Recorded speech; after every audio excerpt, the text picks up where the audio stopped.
Kembali ke tahun 1970 dan menjadi ibu tiri yang kejam. Bab 371. Miao Feng berteriak, aduh. Dan segera menutupi dadanya. Ya ampun, bocah kecil, apa kau makan mesiu? Kau membuatku takut setengah mati. Bu, ibu baik-baik saja. Aku tidak sengaja. Ibu baik-baik saja. Ibu butuh obat. Miao Feng melambaikan tangannya, mengucapkan sesuatu kepada Shen Meng dan Lu Zhenping, lalu naik ke atas. Ia menduga putrinya marah karena masalah keluarga Yuan, jadi lebih baik ia naik ke atas sekarang dan tidak mengganggu percakapan generasi muda. Begitu dia naik ke atas, dua saudara laki-laki Bai lainnya beserta istri mereka turun. Ketika mereka melihat Lu Zhenping dan Shen Meng, mereka segera menyapa. Namun, ketika mata mereka melirik Bai San, langkah mereka semakin cepat. Mereka juga ingin tahu apa yang akan terjadi selanjutnya. Bagaimana kabar Sanshan? Benar, kami berencana pergi ke rumah sakit untuk menjenguk Yuan si sore ini. Apakah dia sudah bangun? Apa-apaan ini? Kita tumbuh bersama dan sudah saling memanggil kakak dan adik selama lebih dari 20 tahun. Bagaimana mungkin dia membius adiknya sendiri? Kalau terjadi apa-apa, menurutmu keluarga Jin akan senang? Alis Shen Meng berkerut saat ia mendengarkan percakapan kedua sepupu iparnya. Bagaimana keluarga Jin bisa terlibat? Apa artinya ini? Apakah ada informasi rahasia yang tidak mereka ketahui? Begitu Lu Zhenping menatap istrinya, dia tahu istrinya pasti ingin mendengar gosip. Ada apa, sepupu? Aku dan Xiao Meng khawatir semalaman dan hampir tidak bisa tidur. Kami hanya melihatnya sekilas sebelumnya, dan kami sungguh tidak menyangka hal seperti ini akan terjadi. Jika Yuanzi dan Yuan Yanyan benar-benar punya perasaan satu sama lain, maka Xiao Meng dan aku telah melakukan kesalahan dengan niat baik kami. Shen Meng menoleh dan meliriknya. Apa maksudmu? Bukan siapa-siapa. Siapa orang yang mendengkur di sebelahnya tadi malam? Kepentingan bersama apa? Yuanzi sudah bertunangan, mana mungkin dia tertarik padanya? Yuanzi memperlakukannya seperti kakak perempuan. Astaga, Yuanzi sangat baik padanya selama ini, dan dia sering membelikannya barang-barang.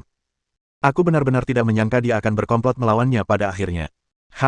Bai San merasa wajar jika Lu Zhenping dan Shen Meng salah paham karena mereka memang tidak memahaminya. Lagi pula, saudara kandung mana yang mau pergi ke Wisma untuk memesan kamar? Meskipun suasana sosial sudah jauh lebih terbuka, Yuanzi tidak akan pernah melakukan hal yang begitu memalukan bagi keluarganya. Yuanzi sudah bertunangan, dan tunangannya adalah Jin Xiangyu, putri kepala biro pajak. Ia adalah gadis yang disukai Yuanzi saat kuliah, dan Yuanzi terus-menerus mengejarnya selama bertahun-tahun sebelum akhirnya berhasil memikatnya. Ia gadis yang sangat berbakat dan cantik, dan sekarang bekerja sebagai editor di sebuah surat kabar di Beijing. Jin Xiangyu adalah gadis yang mandiri, percaya diri, bijaksana, dan teliti. Ia baru mengetahui cobaan Yuanzi pagi ini, dan matanya bengkak karena menangis. Jika ia tidak bisa mengendalikan diri, ia pasti sudah menamparkan Yuan Yanyan begitu keras sehingga bahkan ibunya pun tidak akan mengenalinya. Apakah Yuanzi sudah bangun? Apa yang dikatakan Xiangyu? Pria berpakaian putih itu menggertakkan giginya karena marah dan menghantamkan tinjunya ke meja kopi. Yuanzi terbangun, masih linglung dan masih diinfus. Hal pertama yang dilihatnya ketika membuka mata adalah Jin Xiangyu yang menggenggam tangannya dan menangis. Ia mengira Yuanzi menderita suatu penyakit, jadi ia terus menghibur gadis itu, mengatakan bahwa jika ia benar-benar menderita penyakit mematikan, ia tidak akan pernah menjadi beban bagi Xiangyu. Setelah Xiangyu menceritakan kejadian tadi malam, ia merasa seperti langit runtuh. Ia terdiam cukup lama, lalu turun dari tempat tidur seperti orang gila dan bersujud kepada Xiangyu, mengatakan bahwa ia kotor dan kasihan padanya. Xiangyu patah hati. Hei, katakan padaku, apa-apaan ini? Pasangan muda itu baik-baik saja, mengapa mereka harus menderita seperti ini? Semua kebaikan yang telah ditunjukkan keluarga Bai dan Yuan kepada Yuan Yanyan selama bertahun-tahun dalam hal kultivasi, pengajaran, dan membesarkannya, apakah semua itu hanya kentut di matanya? Keluarga Bai terdiam sejenak, dan tak lama kemudian, kakak ipar tertua keluarga Bai dengan gemetar menuangkan segelas air untuk dirinya sendiri. Ngomong-ngomong, semua ini berkat Shen Ping dan Xiao Meng. Kalau tidak, Yuanzi dan Jin Xiangyu, pasangan yang penuh kasih itu, pasti sudah tamat. Siapa bilang sebaliknya? Di mana Yuan Yanyan sekarang? Keluarga Yuan dikurung. Bibiku hampir pingsan saat mengetahuinya, tetapi ia tetap memohon Yuanzi dan Jin Xiangyu untuknya. Namun, mereka tidak memaafkannya. Bibiku menangis sendirian di kamar rumah sakit sekarang. Kali ini, tak seorang pun membiarkannya menangis sejadi-jadinya. Shen Meng. Pantas saja dia dihukum. Dia pantas mendapatkannya. Putranya sendiri hampir terluka, dan dia bahkan memohon untuk orang jahat itu. Bagaimana mungkin dia begitu baik hati? Bagaimanapun, Shen Meng sudah muak dengan gosip. Apa yang terjadi pada keluarga Yuan bukanlah urusan mereka. Bai Yan kembali dengan cepat, membawa daging babi rebus dan 2 bungkus bumbu. Saat itu, makanan di dapur hampir siap. Shen Meng mencium aromanya, berdiri, dan menatap ke lantai atas, di mana ia bertemu pandang dengan Miao Feng. Yang terakhir terbatuk canggung 2 kali sebelum perlahan turun ke bawah. Miao Feng, memalukan sekali. Aku ketahuan menguping. Apa Shen Meng tidak akan menganggapku tidak sopan?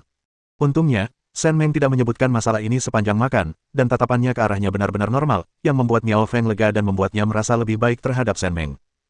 Keesokan paginya, Shen Meng dan Lu Zhenping mengemasi barang-barang mereka dan meninggalkan wisma. Kedua saudara kandungnya, Bai San dan Bai Yan, sudah menunggu mereka di lantai bawah. Masih pagi banget. Bukankah sudah kubilang kita nggak perlu diantar ke sana? Agak jauh dari stasiun.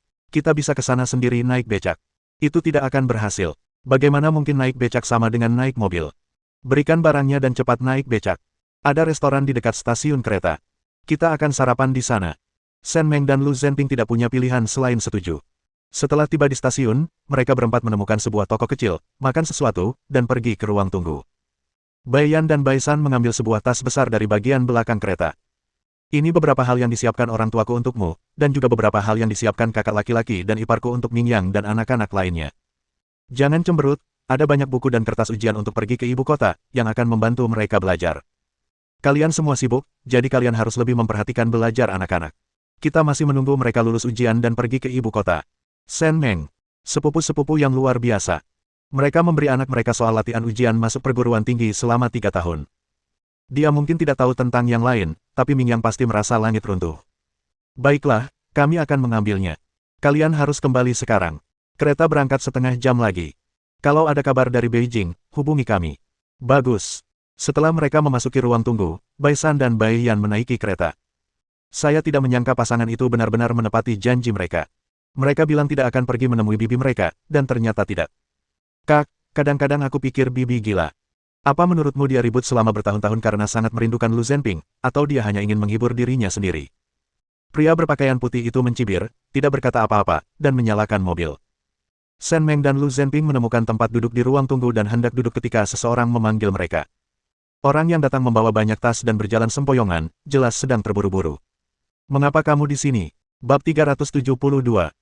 Yuanzi dan Jin Xiangyu sedang membawa tas besar dan paket kecil ketika mereka akhirnya menemukan Lu Zhenping dan Shen Meng. Mereka berusaha menemukan kata-kata yang tepat untuk berterima kasih kepada mereka berdua, tetapi ketika akhirnya bertemu, mereka tidak tahu harus berkata apa. Aku dengar dari Suster San kalau kamu mau pulang hari ini, jadi kupikir aku akan datang dan mengantarmu. Ini, ada beberapa barang yang kubeli untukmu dan anak-anak. Jangan menolak. Tidak perlu, Paman dan Bibi sudah membelikan kita banyak barang, kita tidak mungkin bisa membawa semuanya. Kamu bisa bawa pulang dan berikan saja. Shen Mengqian tersenyum dan mengatakan hal ini kepada mereka berdua, tetapi Lu Zhenping tampaknya tidak mau menerimanya. Ambil saja apa yang kubelikan untukmu, jangan sok hebat. Begitu Yuanzi selesai berbicara, ia ditendang keras oleh Jin Xiangyu yang berdiri di sampingnya. Ia meringis, tetapi tidak berani bersuara. Dia orangnya cerewet, tolong jangan pedulikan dia. Kami bergegas datang terutama untuk berterima kasih. Yuanzi juga begitu, tapi dia tidak pandai berkata-kata. Ngomong-ngomong, aku membeli barang-barang ini dengan uangku sendiri. Ini tanda terima kasihku, dan kuharap kau mau menerimanya. Kalau bukan karena bantuanmu tanpa dendam, dia mungkin sudah punya istri baru sekarang. Xiangyu, aku menginginkanmu. Dia mengucapkan kata-kata itu langsung di depan dua orang asing yang seharusnya juga mereka kenal, yang membuat Jin Xiangyu tersipu malu. Sebenarnya, tidak perlu, Kamerat Jin. Kami ikut campur hanya karena keluarga paman dan bibiku. Terima kasih sudah menerima, tapi kami tidak butuh hadiah-hadiah itu. Soal ucapan Kamerat Yuan tentang kepura-puraan, maafkan aku, kami merasa tidak penting, apalagi di depan keluarga Yuan. Kami tidak pernah menginginkan apapun dari keluarga Yuanmu. Soal ucapan Kamerat Jin, aku setuju. Kamerat Yuan memang bermulut kotor. Setelah Shen Meng selesai berbicara, ia menarik Lu Zhenping pergi. Lu Zhenping melirik Yuanzi dengan jijik, lalu berbalik dan mengikuti Shen Meng. Kamerat Shen, tolong tunggu sebentar, jangan marah, sungguh jangan marah. Kamerat Lu, kalian berdua bisa dibilang saudara, tidak bisakah kalian mengobrol dengan baik? Dia hanya manusia biasa, kalau kalian tidak menyukainya, aku akan mengusirnya, bisakah kita bicara? Kamerat Shen, sebenarnya aku sudah lama mendengar tentangmu, aku sangat mengagumimu. Aku seorang editor, dan aku sudah membaca artikel yang mewawancaraimu. Aku sangat ingin mengenalmu, bisakah kita mengobrol, Kamerat Shen? Jin Xiangyu, sambil membawa dua tas, mengikuti Shen Meng dan Lu Zhenping. Melihat penampilan tunangannya yang sederhana, Yuanzi merasa sedikit tidak nyaman dan kesal pada dirinya sendiri karena berbicara dan bertindak tanpa berpikir. Ia datang untuk berterima kasih kepada mereka, tetapi kata-kata yang ia ucapkan sangat menyinggung. Maaf, Lu Zhenping, Shen Meng, aku ingin minta maaf. Aku tidak bermaksud begitu. Xiangyu dan aku datang ke sini untuk berterima kasih. Ayo kita bicara. Apapun masalahnya, aku bersyukur kalian baik-baik saja, sungguh. Shen Meng berhenti sejenak setelah mendengar ini, menoleh ke arah mereka berdua, dan berkata, bukankah kalian cukup pandai berbicara bahasa manusia? Kenapa kalian tidak melakukannya lebih awal? Ya, memang begitulah dia. Ayo kita bicara. Yuanzi, cari tempat duduk dan awasi barang bawaannya. Kamerat Shen, Kamerat Lu, dan aku akan mengobrol baik-baik. Yuanzi, Anda sangat efisien dalam menjual orang Anda sendiri demi karir Anda. Di ruang tunggu, Shen Meng dan Lu Zhenping duduk menyaksikan Jin Xiangyu tiba-tiba mengeluarkan kertas dan pena dari tasnya, seolah hendak melakukan wawancara. Melihat tasnya yang menggembung, Shen Meng menyipitkan mata. Ia punya alasan kuat untuk menduga Jin ini akan mengeluarkan kamera dari tasnya sebentar lagi. Kamerat Shen, perkembangan Kabupaten Ning tak terpisahkan dari kerja keras Anda siang dan malam. Kini setelah berkembang menjadi salah satu dari 10 kabupaten terbaik di negeri ini, kontribusi Anda sangatlah besar. Seiring dengan semakin baiknya kebijakan negara, bisnis-bisnis individual mulai bermunculan satu demi satu. Apakah Anda memiliki visi untuk perkembangan ke depan atau ide-ide yang lebih berwawasan ke depan untuk pembangunan ekonomi Kabupaten Ning? Shen Meng, Lu Zhenping, Yuanzi. Mengapa ini begitu formal, seperti acara bincang-bincang, padahal kita hanya ngobrol biasa? Saya mungkin tidak bisa menjawabnya untuk Anda, Kamerat Jin. Sebelum datang ke Beijing, saya sudah mengundurkan diri dari jabatan saya sebagai Sekretaris Jenderal Komite Revolusi Kabupaten Ning. Saya punya beberapa rencana pribadi untuk masa depan, yang belum bisa saya ungkapkan saat ini. Jin Xiangyu mencatat sejenak, lalu menatap Shen Meng dengan mata berbinar. Di dalam hatinya, Shen Meng adalah wanita era baru yang penuh ide, pemikiran, dan cita-cita, sosok teladan yang patut dipelajarinya. Shen Meng juga dapat mengetahui bahwa Jin Xiangyu adalah seorang yang gila kerja. Setiap kali dia berbicara tentang pekerjaannya, dia tampak memancarkan cahaya. Kedua wanita itu mengobrol sebentar, dan baru berhenti berbicara ketika mereka menyadari kereta akan segera berangkat. Kamerat Shen, senang sekali bisa mengobrol dengan Anda hari ini. Saya sungguh menyesal tidak bertemu Anda lebih awal. Aku juga. Waktunya sudah hampir tiba, jadi aku dan Zhenping akan berangkat sekarang. Aku pasti akan datang ke Beijing untuk makan malam denganmu lain kali. Baiklah, itu kesepakatan. Jin Xiangyu dan Shen Meng saling tersenyum, berpelukan, lalu memasuki gerbang tiket bersama Lu Zhenping, tanpa meminta apapun. Namun, setelah berdiskusi dengan Shen Meng dan Jin Xiangyu, Yuanzi menyadari satu hal, baik Lu Zhenping maupun Shen Meng benar-benar cakap. Posisi Lu Zhenping sebagai Direktur Biro Keamanan Publik bukan berkat bantuan pamannya. Ia mencapai posisinya saat ini dengan usahanya sendiri. Adapun Shen Meng, dia berbicara secara logis, tenang, humoris, dan berwawasan luas. Dia juga seorang wanita yang cakap. Itu karena keluarga Yuan terlalu berpikiran sempit. Lu Zhenping dan Shen Meng tiba di ibu kota provinsi keesokan paginya. Tanpa banyak istirahat, Shen Meng kembali ke Kabupaten Ning. Begitu sampai di rumah, ia melihat dua orang berjongkok di depan pintunya dari kejauhan. Ia menyipitkan mata dan mengamati dengan saksama sebelum menyadari bahwa mereka adalah Liu Sanjin dan Lu Changsu. Seperti sudah ditakdirkan, mereka bertiga akhirnya saling menatap. Pasangan tua itu telah lama menunggu kepulangannya, jadi mereka bergegas datang. Hei, kemana saja kamu? Kenapa lama sekali tidak pulang? Kami sudah pergi ke ibu kota provinsi, tapi Zhenping juga tidak ada di sana. Kami terpaksa bergegas kembali untuk menjaga pintu rumahmu. Pengasuh yang kau pekerjakan tidak akan mengizinkan kami masuk apapun yang terjadi. Kami ini kakek nenek Mingyang. Kau pikir kami pencuri? Kami sudah di sini sejak pagi dan belum minum air panas sedikitpun. Kau harus segera mengizinkan kami masuk dan meminta pengasuh menyiapkan makanan untuk kami. Shen Meng melirik mereka, tanpa berkata apa-apa, dan langsung membawa mereka pulang. Bagaimanapun, Lu Changzu adalah ayah kandung Lu Zhenping. Jika terjadi sesuatu, reputasi mereka berdua akan hancur. Untungnya, mereka masing-masing memiliki seseorang yang mereka sayangi. Bab 373. Xiao Dai sedang mencuci pakaian ketika melihat Shen Meng kembali. Ia langsung tersenyum, tetapi ketika melirik orang yang mengikutinya, senyumnya langsung lenyap. Kak, kamu pulang. Kamu capek atau lapar?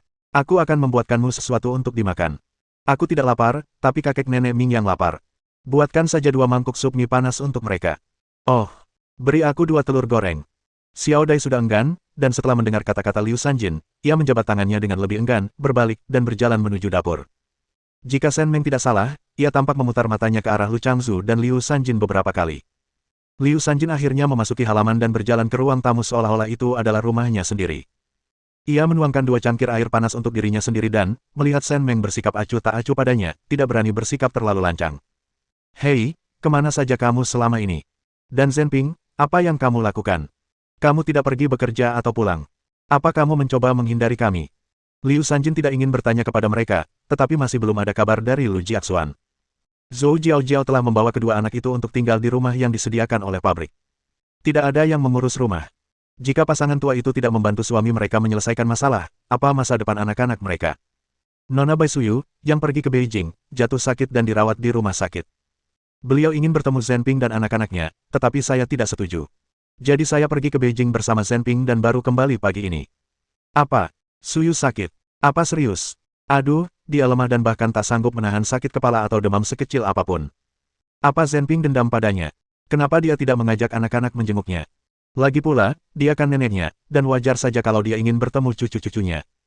Liu Sanjin sangat marah mendengar perkataan Lu Changzu hingga dia hampir pingsan. Dia bahkan belum tahu kabar Jiaxuan, tapi dia sama sekali tidak khawatir. Wanita jalan dari ibu kota ini sampai cemas hanya karena penyakit sepele, sampai harus ke rumah sakit. Lebih baik dia mati saja. Lu Changzu, dasar orang tua, bukannya dia tidak punya pacar. Kenapa kau harus ikut campur begitu banyak? Kurasa memang benar Zhenping tidak mengajak anak-anaknya menemuinya. Seharusnya dia sudah menjadi ibu, tapi selama ini dia bersikap seperti orang mati. Dia tidak pernah datang menemui Zhenping dan anak-anak sekalipun. Mengirim uang saja sudah cukup. Sok banget. Apa yang kau katakan? Dia pernah menolongmu waktu itu, bagaimana mungkin kau tidak mengingat kebaikannya sama sekali?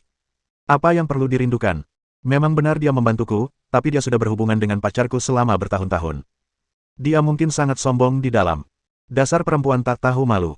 Liu Sanjin, apa yang kau teriak-teriak? Hanya karena kau berisik bukan berarti kau bisa berbuat apa-apa.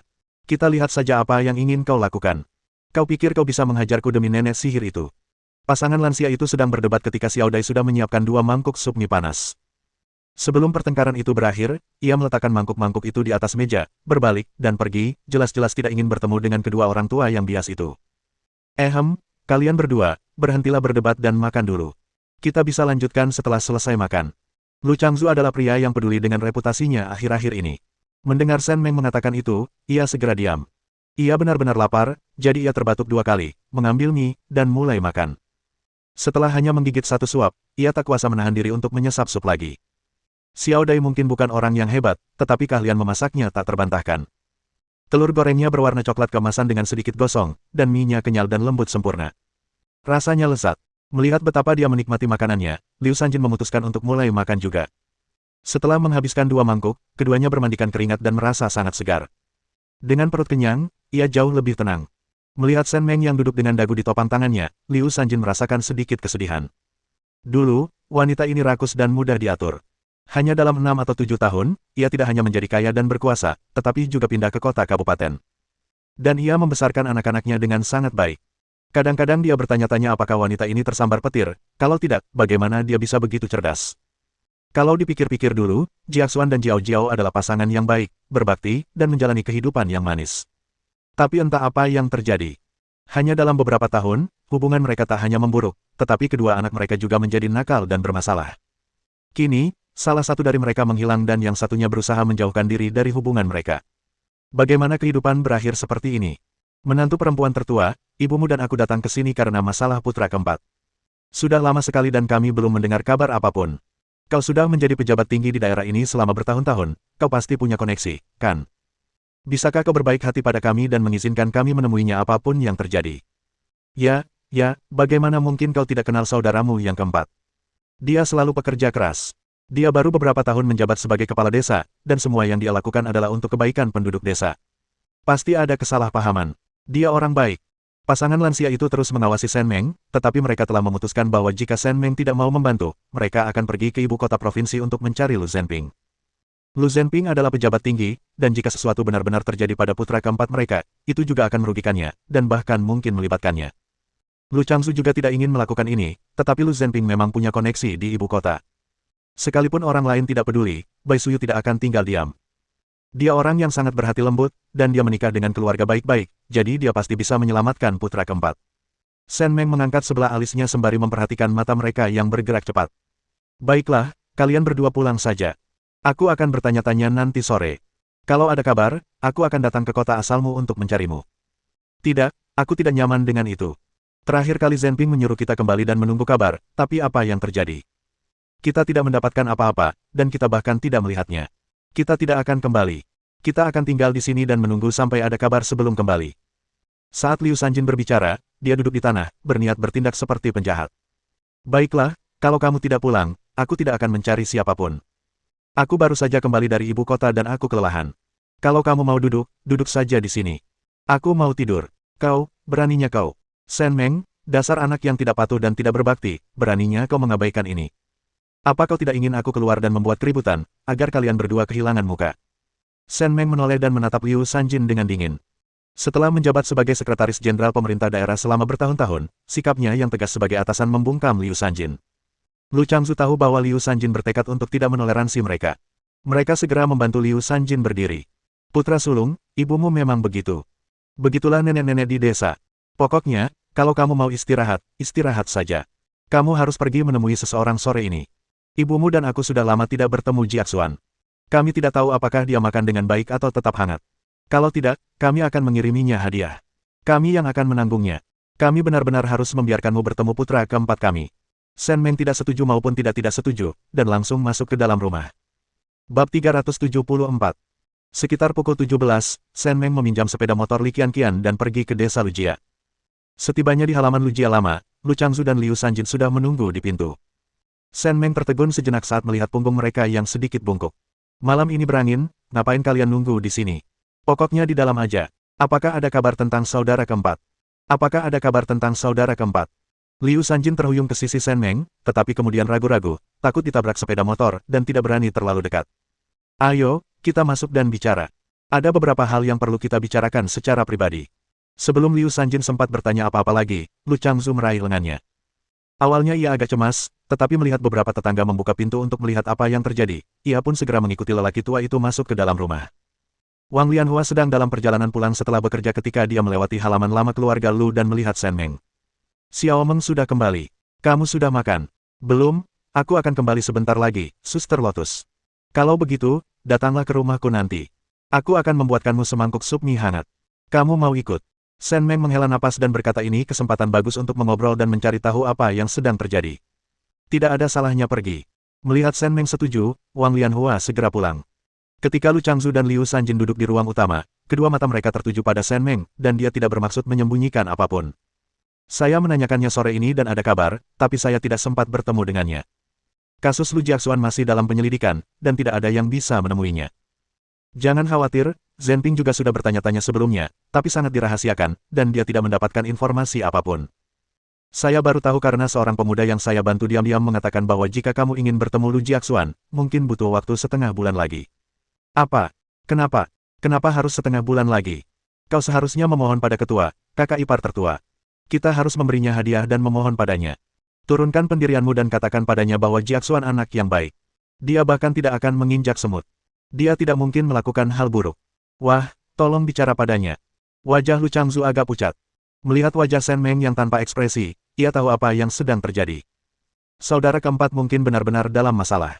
Jangan khawatirkan kami, ceritakan saja apa yang terjadi. Hei, aku tidak berencana untuk memberitahumu ini sebelumnya. Kalian semua sudah tua, dan mengetahui hal ini mungkin bukan hal yang baik. Tapi jika aku tidak memberitahumu, kalian tidak akan merasa tenang. 2 bulan lalu, saudara laki-laki saya Jinhua, Kepala Departemen Keuangan di Kota Praja, diawasi karena istrinya diam-diam melaporkannya atas perilaku buruknya dan bahkan menyerang seseorang. Tanpa diduga, setelah tertangkap, dia banyak menyombongkan diri kepada polisi, mengatakan bahwa dia punya koneksi. Kepala polisi daerah kami baru saja diangkat dan sedang menindak tegas. Orang-orang seperti dia yang berani bertindak gegabah bahkan setelah ditangkap diawasi lebih ketat. Namun, dia dibebaskan setelah ditahan selama beberapa hari. Kemudian, mereka menemukan bahwa dia menghabiskan uang secara boros. Berdasarkan petunjuk ini, mereka mulai mengawasi Sai Jinhua. Kemudian, mereka menemukan bahwa Sai Jinhua dan Lu Jiaxuan berselingkuh. Keduanya bahkan memiliki halaman kecil di kota, secara diam-diam. Seorang kepala kota praja dan seorang kepala departemen keuangan berselingkuh. Segera, polisi menyelidiki masalah ini. Dan, setelah mengonfirmasi keterlibatan Lu Jiaxuan, menyerahkannya kepada Komisi Inspeksi Disiplin Provinsi. Fakta bahwa kasus ini sampai ke Komisi Inspeksi Disiplin Provinsi menunjukkan bahwa keterlibatannya kemungkinan cukup signifikan. Meskipun Shen Meng telah selesai berbicara, Liu Sanjin masih linglung. Apa? Apa maksudmu, kakak ipar tertua? Maksudmu kakak keempat punya pacar di luar? Ini bukan masalah besar, kan? Dia sudah dewasa, dan ketua desa. Banyak sekali wanita yang ingin tidur dengannya. Aku pernah bertemu Sai Jinhua itu. Dia sangat menggoda dan bukan orang baik. Dia pasti telah merayu Jiaxuan. Kakak ipar tertua, kau harus bicara baik-baik dengan atasan. Ini tidak ada hubungannya dengan Jiaxuan. Apa yang harus kita lakukan? Istri Zhenping, beritahu ayah sesuatu. Jika putra keempat dihukum, apa hukumannya? Kejahatan apa yang akan kau hukum? Kakak keempat tidak punya mulut. Dia hanya berselingkuh dan menghambur-hamburkan uang. Ini semua salah perempuan jalang itu. Apa hubungannya dengan Jiaxuan? Pak Tua, apa kau bingung? Jiaxuan selalu anak yang paling penurut. Ini bukan salahnya. Lu Changzu juga patah hati. Putra keempatnya adalah putra terbaiknya selain ayahnya, Lu Zhenping. Ia berperilaku baik dan bijaksana sejak kecil, tetapi ia juga sangat menyedihkan. Jika sesuatu benar-benar terjadi padanya, ia akan kehilangan separuh hidupnya. Liu Sanjin pun ikut terisak dan menangis terseduh-seduh, bertanya-tanya dosa apa saja yang telah diperbuatnya hingga membuat keluarganya berakhir seperti ini. Jangan main-main. Dengarkan istri Zhenping. Dia sudah mondar-mandir sepanjang sore dan bahkan belum makan sedikit pun. Anak-anak di rumah menunggunya pulang. Jangan membuatnya menderita. Kalau kamu merasa tidak enak badan, kembalilah ke kamarmu dan berbaringlah. Aku tidak akan pergi. Aku harus tahu apa yang akan terjadi pada Jiaxuan. Wah, anakku yang malang. Kita belum tahu, tapi kemungkinan besar akan sangat serius. Kalau kalian berdua ingin membantu Laosi, kembalilah dan tanyakan pada Zhou Jiaojiao. Dia istri Laosi, dan seharusnya dia tahu tentang perselingkuhannya. Singkatnya, kembalikan semua uang yang seharusnya tidak diambilnya. Itulah satu-satunya cara untuk menyelamatkan Laosi. Kalau tidak, paling banter, dia akan dipenjara seumur hidup, dan paling buruk, dia mungkin akan kehilangan nyawanya. Apa? Liu Sanjin terhuyung beberapa langkah dan hampir pingsan, tetapi untungnya Lu Changzu menangkapnya. Di mana saudara kedua? Dengan urusan besar seperti ini di rumah, saudara kedua belum pulang. Hei, anak kedua pergi main kartu setiap hari, atau dia pergi menemui wanita bermarga Liu itu. Dia sudah berhari-hari tidak pulang. Shen Meng mengangkat alisnya, menatap pasangan tua yang agak renta itu. Ia ingin sekali mengatakan bahwa mereka pantas mendapatkannya, tetapi karena mereka adalah tetua Lu Zhenping, ia tidak mengatakannya dengan lantang. Nanti aku suruh Suster Lian Hua membawakanmu makanan. Makanlah dan istirahatlah. Besok, coba cari Zhou Jiaojiao dan lihat apakah dia punya uang lebih. Kembalikan secepatnya. Mungkin itu bisa mengurangi biayamu. Lebih baik cepat daripada lambat. Lu Changzu sangat menyadari hal ini, tetapi sejak putra keempatnya dibawa pergi, istri putra keempatnya tiba-tiba menjadi sombong dan galak terhadap kedua anaknya. Ia mengemasi barang-barangnya dan pergi tinggal di kota kabupaten, jelas-jelas ingin berpisah. Ya, menantu perempuan tertuamu, kau benar. Wanita jalang itu tidak terpikir untuk menyelamatkan orang-orang saat Jiaxuan menderita. Dia hanya membawa anak itu dan pergi. Dasar bajingan tak berperasaan. Besok saat aku pergi ke kota kabupaten, aku pasti akan memberinya pelajaran. Oh, dan aku harus membawa putra kedua dan ketigaku. Mereka semua harus pergi. Menantu perempuan tertua, kau juga pergi. Di depan begitu banyak anggota keluarga Lu, mari kita lihat apakah dia berani macam-macam denganku. Shen Meng, apa yang kau katakan, Nona tua? Kau masih ingin aku pergi? Aku sudah lebih dari baik hati dengan merencanakan perjalanan untukmu, oke. Bab 375. Aku akan menemui Suster Lian Hua. Kalian bicarakan dulu, tapi jangan beritahu Zhenping. Dia sibuk bekerja, dan tidak baik baginya untuk ikut campur. Saat Shen Meng hendak pergi setelah berbicara, Liu Sanjin yang sedang kesulitan bernapas, tiba-tiba menemukan kekuatan dan meraih Shen Meng. Apa yang kau lakukan? Apa kau mencoba menghindari tanggung jawabmu? Apa maksudmu dengan tidak melibatkan Zhenping? Dia putra tertua keluarga Lu dan pilar keluarga Lu. Sekarang adiknya dalam masalah, dia bahkan tidak menunjukkan wajahnya atau membantu. Kalian berdua benar-benar tidak berperasaan. Jiaxuan adalah seseorang yang diawasi tumbuh dewasa. Bisakah dia tidak peduli atau bertanya tentangnya sama sekali? Kata-katamu tidak pantas. Sejak kecelakaan putra keempat, bukankah kita yang sibuk selama ini? Apa yang telah dilakukan putra kedua dan ketiga, bahkan istri putra keempat? Sekalipun mereka tidak bisa membantu putra keempat atau menemukan koneksi, bukankah seharusnya mereka setidaknya datang kepada kalian berdua untuk menunjukkan bakti mereka?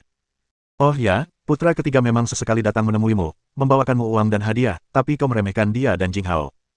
Itu karena mereka sangat keras kepala. Mereka pikir karena orang tua mereka sudah tua, masa lalu bisa dilupakan, dan mereka hanya ingin menunjukkan bakti mereka. Meskipun mereka selalu dimarahi, mereka tetap datang. Kenapa? Karena mereka tahu kau tidak bisa bergantung pada siapapun di keluarga Lu. Jinghao dan Jiaseng hanya ingin menunjukkan bakti. Aku sarankan kau untuk segera bergantung pada putra ini, kalau tidak, saat kau tua dan beruban, kau bahkan tidak akan punya siapa-siapa untuk membawakanmu air. Liu Sanjin begitu marah hingga ia bagaikan banteng yang sudah gila, terus-menerus menggerutu. Wajahnya dipenuhi amarah, bahkan lebih parah daripada saat ia baru saja mendengar kabar buruk tentang Lu Jiaxuan. Kata-kata Shen Meng tajam, langsung merobek kedok yang selama ini berusaha keras ditutup-tutupi oleh keluarga Lu. Di permukaan, semua anak keluarga Lu sangat sukses. Hanya putra kedua, yang dulunya seorang pembuat onar, yang kini telah mendapatkan pekerjaan santai di peternakan babi, dengan penghasilan setidaknya 60 atau 70 yuan sebulan. Kenyataannya, keluarga Lu sudah seperti tumpukan pasir lepas. Apapun yang kau katakan, Laosi tetaplah saudaramu. Jika sesuatu benar-benar terjadi padanya, dan kau tidak berani membantunya, aku tidak akan pernah memaafkanmu. Paling buruk aku akan memberitahu para pemimpin bahwa Laozi diajari oleh kakak laki-lakinya. Aku akan menyeret kakak tertua itu bersamaku. Jika kau tidak menyelamatkan Laozi, aku juga tidak akan membiarkanmu lolos begitu saja. Memukul. Shen Meng membanting tangannya di atas meja, dan Lu Changzu menamparkan wajah Liu Sanjin. Kau memukulku. Dasar bajingan tua. Yang kau pedulikan hanyalah Lu Zhenping, dan anak haram yang dilahirkan Bai Suyu ini. Apa kau tidak pernah memikirkan Jiaxuanku? Dia sedang menderita di suatu tempat sekarang, wah. Kau kan ayahnya juga, kenapa kau tidak merasa kasihan pada Jiaxuanku? Wah, kalau kamu terus main-main, aku akan menghajarmu lagi. Lihat apa yang kamu katakan. Kalau kamu benar-benar menyeret kakak tertua, putramu akan semakin tak berdaya. Kamu tidak bisa berharap orang lain percaya kebohonganmu. Kalau kamu ingin Jiaxuan baik-baik saja, berhentilah mengatakan hal-hal yang menyakitkan seperti itu. Kalau istri kakak tertua bilang dia tidak akan peduli lagi, jangan melampiaskan amarahmu padanya. Kalau tidak, kamu akan mendapat masalah saat dia benar-benar berhenti peduli. Setelah Lu Changzu selesai berbicara tentang Liu Sanjin, dia menoleh ke Shen Meng dan terus meminta maaf padanya. Menantu perempuan tertua, ibumu terlalu cemas dan bicara tanpa berpikir. Jangan marah. Aku tahu kamu dan putra sulung sudah berusaha keras untuk masalah Jiaxuan. Orang tuamu tahu apa yang sedang kita lakukan. Besok, ibumu dan aku akan pergi mencari istri putra keempat. Selama kita bisa membantu putra keempat, kita akan mencoba segala cara yang kita bisa. Hari sudah mulai malam, jadi jangan khawatirkan kami. Cepat pulang. Anak-anak sudah menunggumu. Kalian berdua jangan terlalu berharap padaku dan Zhenping. Karena Laozi telah melakukan kejahatan, cepat atau lambat aku dan Zhenping akan diselidiki, dan kami mungkin juga harus diinterogasi. Kalian harus segera mencari Zhou Jiaojiao. Setelah Shen Meng selesai berbicara, ia langsung pergi. Ia dan Lu Zhenping tidak akan diselidiki. Dalam beberapa tahun terakhir, Lu Jiaxuan adalah kepala desa, dan ia telah memandang rendah dirinya dan Lu Zhenping secara terang-terangan maupun diam-diam. Siapapun yang memiliki reputasi di Kabupaten Ning akan mengingat mereka lebih baik daripada mereka berdua. Bahkan jika mereka menyelidikinya, mereka tidak akan menemukan apapun tentang dia dan Lu Zhenping. Setibanya di rumah Wang Lianhua, Lu Changhong sedang membujuk putra bungsunya. Hanya beberapa patah kata, ia sudah dikencingi. Namun, ia sama sekali tidak marah. Ia memiliki temperamen yang sangat baik dan bahkan memeluk serta mencium anak itu. Dia benar-benar memanjakan mereka. Semua anak di keluarga ini benar-benar dimanja olehnya. Hei, Xiao Meng, makanlah, masih hangat. Oh, terima kasih atas kerja kerasmu, Suster Lotus. Wang Lianhua mengangkat sudut celemeknya dan menyeka tangannya. Apa susahnya? Ngomong-ngomong, kamu datang terlambat gara-gara Lu Jiaxuan. Hei, kudengar di desa Zhou Jiaojiao membawa kedua anaknya ke kota kabupaten. Mereka membawa tas besar dan bungkusan kecil saat pergi. Apa yang mereka lakukan? Apa mereka tidak akan kembali? Shen Meng makan 2 suap mie dan minum seteguk sup, dan seluruh tubuhnya terasa hangat. Ya, pabrik tekstil mengalokasikan rumah, jadi dia mungkin membawa anak-anaknya dan pindah ke kota. Akhir-akhir ini, saudara laki-laki keempat dan istrinya memiliki reputasi yang buruk. Orang-orang mengatakan bahwa selama 2 tahun saudara laki-laki keempat menjadi kepala desa, ia telah menghasilkan banyak uang dan memiliki seorang simpanan. Tidak ada yang berani mengatakan sepatah kata pun tentang hal-hal ini kepada paman dan bibi ketiga, karena takut mereka tidak tahan. Shen Meng menatap Wang Lianhua, terkejut bahwa mereka mengetahui hal-hal ini. Melihat ekspresinya yang agak bingung, Wang Lianhua berbisik kepadanya, bukan apa yang kukatakan, tapi apa yang kudengar. Itu berasal dari klinik kesehatan di kota Changhong, lalu menyebar secara diam-diam. Jangan khawatir, aku tidak berani ikut campur. Bagaimana nilai Daking dan Ercing? Hei, jangan bahas itu. Nilai anak-anak nakal ini anjlok sejak mereka masuk SMP. Changhong dan aku sangat khawatir. Kemarin, Ercing pulang dengan memar di kelopak matanya. Aku bertanya padanya dan ternyata dia tidak bisa menghafal pelajarannya, dan gurunya mencubitnya. Dia bahkan tidak merasa malu dan hanya menyeringai. Aku benar-benar tidak tahu harus berbuat apa dengan mereka. Shen Meng terkekeh pelan. Kedua anak ini menjalani kehidupan yang baik, dan kepribadian mereka jauh lebih ceria daripada sebelumnya. Melihat betapa baiknya kehidupan mereka sekarang, Shen Meng merasa bahwa semua kerja keras beberapa tahun terakhir ini tidak sia-sia. Ngomong-ngomong, apakah ada perubahan personel di pabrik baru-baru ini? Ya, tentu saja ada. Sekretaris partai memindahkan seorang anggota staf ke sini, katanya dia akan bertanggung jawab atas penerimaan pelanggan dan audit keuangan di pabrik. Katakan padaku, bukankah itu absurd? Tanggung jawab keuangan macam apa yang dimiliki seorang anggota staf? Ya, tidak apa-apa. Kami akan mengikuti instruksi pemimpin. Pemikiran pemimpin jelas lebih komprehensif daripada kami. Meskipun mereka tidak sepenuhnya setuju dengan apa yang dikatakan Shen Meng, mereka tidak punya pilihan selain menurut. Lagi pula, Shen Meng sudah tidak berkuasa lagi, dan bahkan Li Qianqian pun tidak benar-benar berkuasa. Semua keputusan penting harus dibuat setelah berkonsultasi dengan para pemimpin daerah. Keduanya berbicara cukup lama sebelum Shen Meng mengendarai sepeda motornya kembali ke kota kabupaten. Bab 376. Tanggal pernikahan Xiao Dai dan Zhang Shuai telah ditetapkan pada akhir tahun. Shen Meng telah menyiapkan sebuah rumah besar dengan 3 kamar tidur untuk mereka, seluas 120 meter persegi dan didekorasi dengan indah. Rumah tersebut dikerjakan oleh salah satu rekan seperjuangan Lu Zhenping. Shen Meng sendiri yang menggambar cetak birunya, dan papan serta catnya pun disetujui olehnya. Semuanya juga memiliki karakteristik zaman ini, dan secara keseluruhan pasangan muda itu sangat puas. Selain rumah, Shen Meng juga memberi mereka satu set tempat tidur 4 potong bersulam merah cerah, yang sangat indah dan Xiao Dai menyukainya. Kak, belinya di mana? Cantik banget. Di mana lagi ya? Pasti di Beijing. Aku belinya di toko persahabatan di sana. Bukunya laris manis. Aku hampir ketinggalan. Kamu suka? Xiao Dai membelai sulaman itu sambil menganggukkan kepalanya seperti anak ayam yang mematuk nasi. Suka banget. Suka banget. Bahannya bagus banget dan bordirannya cantik banget, pasti mahal banget. Aku senang kamu bahagia. Jalani hidup baik-baik bersama mulai sekarang. Xiao Zhang sudah menyukaimu selama bertahun-tahun dan akhirnya dia bisa menikahimu. Dia pasti akan memperlakukanmu dengan baik mulai sekarang.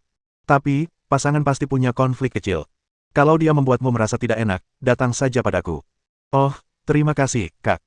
Keduanya mengobrol sebentar, mengemasi barang-barang mereka, dan ketika hari sudah mendekati tengah hari, mereka mengunci pintu dan hendak pergi ketika Xiao Zhang berlari menghampiri dengan panik. Saudari Shen, ada sesuatu yang terjadi di pabrik tekstil.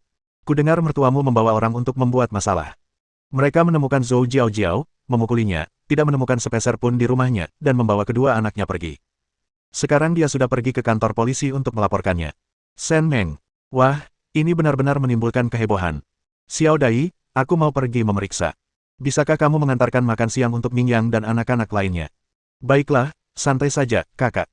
Setelah Shen Meng pergi, Xiao Dai segera menghampiri Xiao Zhang dan memukulnya 2 kali. Aduh, apa yang kau lakukan? Sakit sekali. Kamu pantas menderita seperti ini. Kenapa kamu harus memberitahu Suster Shen tentang ini siang-siang?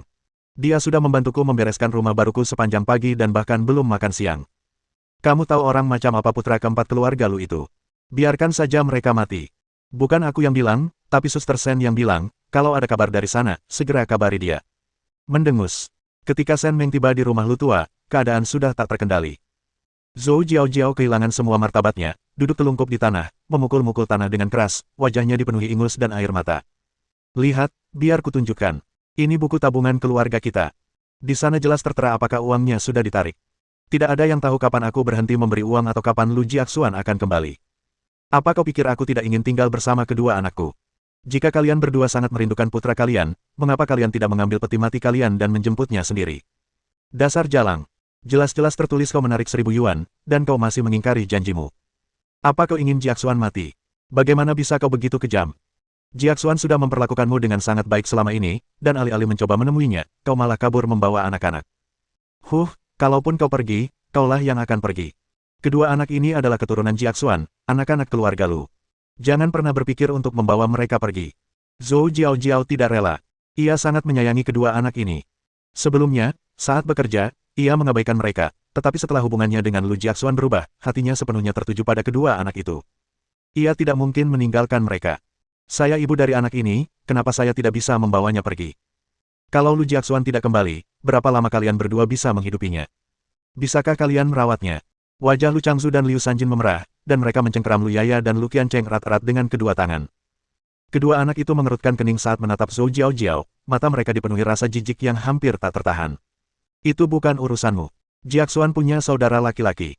Kalau kita tidak bisa membesarkan mereka, saudara-saudaranya akan membantu membesarkan anak-anak. Kalian tidak perlu khawatir. Xianglan, Jinghao, Putri Sulung, kalian semua di sini hari ini. Katakan padanya jika ini masuk akal. Apakah kalian bersedia membesarkan Yaya dan Qiancheng? Shen Meng, Wu Xianglan, Xie Jinghao. Oh tidak, mereka mendatangi kita. Ibu dan ayah, apa yang kalian bicarakan? Ibu kandung Yaya dan Qiancheng masih di sini. Ayah mereka belum kembali karena suatu alasan, tapi mungkin saja dia baik-baik saja. Sekarang kalian memaksa kami membesarkan anak. Omong kosong macam apa ini? Yong Qiang dan Yong Liku saja sudah cukup membuatku khawatir. Aku tidak punya waktu atau uang untuk membesarkan anak-anak lain. Wu Xianglan memutar bola matanya, menyilangkan tangan. Meskipun sekarang ia memiliki rumah dan pekerjaan, gajinya rendah, hampir tidak cukup untuk menghidupi keluarganya. Lu Jiahe adalah bajingan tak tahu malu yang menghambur-hamburkan semua uang hasil jerih payahnya dan tidak memberinya biaya rumah tangga. Ia sudah beberapa kali membuat keributan, tetapi sia-sia. Jadi ia memutuskan untuk hidup seperti ini saja. Ketika kedua anaknya sudah besar, ia akan bercerai dan hidup mandiri dengan baik. Ayah dan ibu, keluarga saya juga sedang dalam masalah. Jia Seng sangat sibuk. Bisnis toko furniturnya sedang berkembang pesat. Sekarang dia sedang berusaha membujuk Xiaolong untuk membuka toko juga. Sedangkan saya jarang di rumah selama beberapa hari dalam sebulan. Kami masih harus mempekerjakan seseorang untuk menjaga anak-anak. Menambah 2 orang lagi akan lebih mustahil lagi. Setelah Xie Jinghao selesai berbicara, dia mengangguk meminta maaf kepada mereka. Kamu tidak perlu bicara apa-apa, kamu pasti bisa. Putra sulung sekarang sudah menjadi pejabat tinggi di ibu kota provinsi, dan Mingyang serta yang lainnya sedang kuliah di kota kabupaten. Kamu tidak perlu bekerja lagi, dan ada pembantu di rumah. Kamu bisa tinggal di rumah dan mengurus anak-anak dengan baik. Mengurus 1 atau 2 anak sama saja. Tinggal menambahkan 2 pasang sumpit lagi.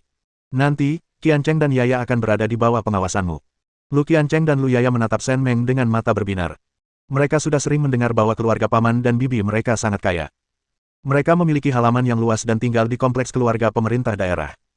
Tidak akan ada yang berani menindas orang dari halaman itu. Tinggal bersama bibiku adalah pilihan terbaik. Lu Yaya masih muda, tetapi dia tahu bahwa keluarga bibinya kaya dan pasti memiliki makanan paling lezat, jadi dia ingin pergi. Tidak, aku punya banyak hal yang harus kulakukan sendiri dan tidak ada waktu untuk membantu membesarkan anak orang lain. Zhenping dan aku sudah melakukan cukup banyak. Aku datang ke sini hari ini hanya untuk melihat dan memastikan sesuatu terjadi pada kalian berdua. Jika itu idemu, kusarankan kau untuk menyerah saja. Siapa di antara kita yang bisa merawat mereka lebih baik daripada ibu mereka sendiri? Lagi pula, Mingkeiku tidak pernah menyukai Lu Qiancheng dan Lu Yaya sejak kecil. Jika mereka akhirnya bertengkar, jangan bilang aku memihak. Mendengar ini, Lu Qiancheng gemetar. Gadis kecil itu menyentuh giginya. Ia ingat pernah berkelahi dengan kakaknya, salah satu gigi kakaknya copot, dan rasanya sakit sekali. Jelas, Lu Changzu dan Liu Sanjin juga mengingat kejadian ini. Mingkei benar-benar kejam. Ia mendorong anak laki-laki itu hingga gigi susunya copot. Sungguh kejam. Bab 377. Halaman lama keluarga Lu luar biasa berisik, tetapi untungnya semua orang berbicara di balik pintu tertutup. Jika ada orang lain yang mendengarnya, mereka pasti akan sangat dipermalukan. Lu Changzu dan Liu Sanjin sangat marah. Putra mereka tidak ada di rumah, dan kini hanya menantu perempuan mereka, orang luar, yang berdiri di halaman. Mereka sebenarnya bukan anggota keluarga Lu, dan tidak menyandang nama keluarga Lu, jadi wajar saja mereka tidak bersedia membesarkan anak Lu Jiaxuan. Baiklah, kau boleh bilang apa saja. Aku harus bertanya pada Zhenping, Jia He, dan Jia Seng tentang keponakan-keponakan mereka nanti. Aku rasa mereka tidak bisa hanya melihat mereka menderita tanpa peduli. Lu Zhenping mendengarkanku. Dia tidak akan mengingkari janjinya. Kalau kau tidak percaya, coba saja. Lu Jia He, yang terkena wabah, beruntunglah jika dia bisa menghidupi dirinya sendiri. Lebih baik kau mengandalkan Tuhan daripada mengandalkannya. Jia Seng sudah cukup berbakti. Kalau kita diminta untuk menafkahi Qiancheng dan Yaya juga, itu akan terlalu berlebihan. Aku tidak mau, dan dia juga tidak akan melakukannya. Mendengar ketiga menantunya berkata seperti itu, Liu Sanjin dan Lu Changzu sangat marah hingga seluruh tubuh mereka gemetar. Tapi kalau dipikir-pikir, apa yang mereka katakan memang benar. Putra-putra mereka tidak ada yang baik. Kalau mereka mengirim anak-anak mereka ke sana, mereka bisa langsung mengirim mereka kembali. Sejak kedua putri mereka gagal mendapatkan pekerjaan di pabrik aksesoris rambut, dan hanya berhasil mendapatkan pekerjaan sebagai penyapu jalan di kota kabupaten melalui koneksi, mereka sekarang membenci orang tua mereka dengan penuh dendam dan berharap tidak akan pernah bisa melakukan apapun dengan orang tua mereka lagi, apalagi menyekolahkan anak-anak mereka di sana. Tetapi mereka tidak akan pernah senang untuk benar-benar menyerahkannya kepada Zhou Jiaojiao. Baiklah, kalau kau tidak mau memberikan anakku, aku tidak akan membawanya. Aku akan pergi. Aku punya pekerjaan, aku tidak akan kelaparan. Masih ada 200 yuan di rekening tabungan ini, anggap saja itu untuk biaya makan dan penginapan anak itu. Aku tidak peduli lagi. Oh, ngomong-ngomong, kalau kau ingin tahu kemana perginya uang keluargaku, cari saja Sai Jinhua. Dia tidak punya uang. Si brengsek Lu Jiaxuan itu sudah mentransfer semua uangnya ke Sai Jinhua. Setelah selesai berbicara, ia berbalik dan pergi. Ia sudah menduganya, tak satu pun ipar di keluarga Lu bersedia mengasuh anaknya. Karena kedua nenek sihir itu tak mengizinkannya mengasuh anak itu, ia pun tak mau mengasuhnya. Lagi pula, mereka tak akan hidup lama, dan anak itu harus kembali padanya untuk meminta bantuan jika tak ada yang merawatnya di masa depan. Lebih baik tidak mengikutinya. Itu akan menghemat banyak uang. Melihat tidak ada yang salah, Shen Meng berjalan keluar bersama Xie Jinghao dan Wu Xianglan. Kakak ipar, apakah putra keempat benar-benar tidak berguna? Siapa tahu. Jalani saja hidupmu sendiri dan jangan pedulikan dia. Wu Xianglan tertawa canggung. Ia tidak terlalu peduli padanya. Ia hanya menonton tontonan itu dengan geli, dan selain itu, ia juga sedikit takut. Si brengsek Lu Laosi itu, entah apa salahnya. Kalau dia sampai hancur, apa Yongqiang dan Yonglinya bakal terpengaruh. Kedua anak ini sekarang ambisius banget, prestasi sekolah mereka bagus, dan mereka lagi mikirin kuliah biar sukses dan bisa ngurus dia. Dia pasti akan murka sekali kalau kedua anaknya yang luar biasa itu sampai terjerumus ke dalam perangkap bajingan Lu Jiaxuan itu. Kakak ipar kedua, semuanya baik-baik saja di sini. Aku sedang berpikir untuk kembali ke pabrik. Sekelompok pekerja baru telah tiba, dan aku harus pergi dan memeriksa mereka. Silakan saja, silakan saja. Aku bilang Jinghao beruntung sekali. Sekarang orangnya seperti pemimpin. Dia pasti menghasilkan banyak uang setiap bulannya, mungkin 70 atau 80. Xie Jinghao menatap Wu Xianglan dan tersenyum, tanpa mengatakan apapun lagi. Wu Xianglan benar-benar iri dengan gajinya, tetapi mengingat dia sekarang dapat tinggal di kota bersama kedua anaknya, dia merasa gaji yang lebih rendah sepadan. Kakak ipar, apakah kamu akan kembali ke kota kabupaten atau pergi ke pabrik aksesoris rambut? Kembali ke kota kabupaten. Tunggu di sini sebentar. Mobilnya akan segera datang. Wu Xianglan menggosok-gosokkan kedua tangannya, dan setelah beberapa saat, dia bergerak mendekati Shen Meng. Kakak ipar, sekarang setelah kamu keluar dari pemerintahan daerah, apa yang akan kamu lakukan? Apa kamu akan membawa anak-anak ke ibu kota provinsi untuk tinggal bersama kakakmu? Hehehe, lihat lidahku yang kendur itu, aku pasti akan tinggal bersama kakakku, kalau tidak, apa gunanya tetap tinggal di daerah? Katakan saja langsung padaku, apa yang kamu inginkan? Kakak ipar, jujur saja. Ini aku. Aku benar-benar kekurangan uang untuk menghidupi dua anak. Ayah mereka bajingan tak berperasaan yang tidak menyumbang sepeser pun untuk keluarga. Aku sedang berpikir untuk mencari uang lebih banyak untuk menghidupi anak-anak dan setidaknya menabung untuk mas kawin Yongqiang dan Yongli. Kalau mereka menikah nanti, aku, sebagai ibu mereka, juga bisa menyumbang. Shen Meng mengangguk. Wu Xianglan berperilaku cukup baik beberapa tahun terakhir ini, kecuali sesekali membuat masalah pada Zhou Jiaojiao di pabrik tekstil, dia sama sekali tidak membuat masalah. Xianglan, kalau kamu bisa pensiun dengan lancar dari pekerjaan ini, kamu bisa dapat uang pensiun. Tapi apa yang kamu bilang juga benar. Yongqiang dan Yongli sudah semakin tua.